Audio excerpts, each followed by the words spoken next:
మొన్న నువ్వు మద్యం దుకాణాలు పెట్టినావు కదా, 3 లక్షలు ఫీజు పెంచినావు, మద్యం సీసాల ధరలు పెంచినావు, బీరు పెంచినావు, విస్కీ పెంచినావు.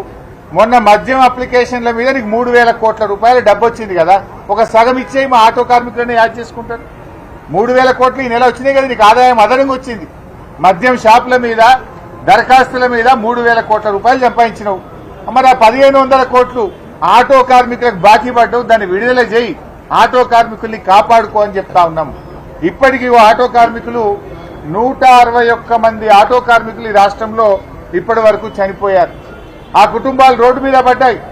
చనిపోయిన ఆటో కార్మికుల కుటుంబాలకు 10 లక్షల రూపాయల ఎక్స్గ్రేషియా ఇవ్వాలని బీఆర్ఎస్ పార్టీ పక్షాన్ని డిమాండ్ చేస్తా ఉన్నాం.